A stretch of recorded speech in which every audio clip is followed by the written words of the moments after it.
তো ওই প্ল্যান শহর থেকে সংখ্যালঘুদেরকে সরাও। শহরের বুকে একটা অত বড় প্রতিষ্ঠান, স্বাভাবিকভাবে মাদ্রাসা মানে মুসলিম সমাজের ছেলে মেয়েরা পড়াশোনা করবে, কিন্তু তথ্য বলছে, আমি ডেটা বলছি, খোঁজ নিয়ে দেখবেন পশ্চিমবাংলার মাদ্রাসাতে প্রায় 10 থেকে 12% নন মুসলিম পরিবারের ছেলে মেয়েরাও পড়াশোনা করে, প্রায় শিক্ষাগতা করে 30% অ্যাবভ।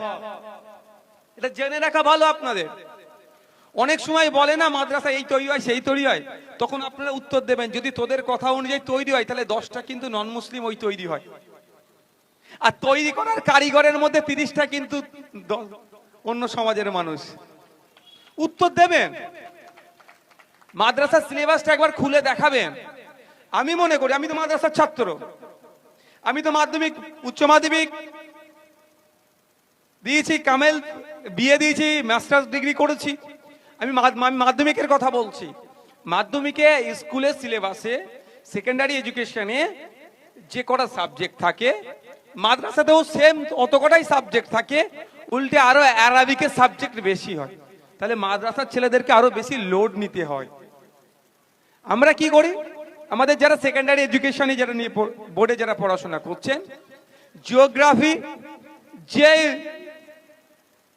যে অধ্যায়গুলো পড়াশোনা করে 100 নাম্বারের পরীক্ষা দেয়, মাদ্রাসার ছেলেদেরকে অতটাই পড়ে ওটা 50 নম্বর দিতে হয়।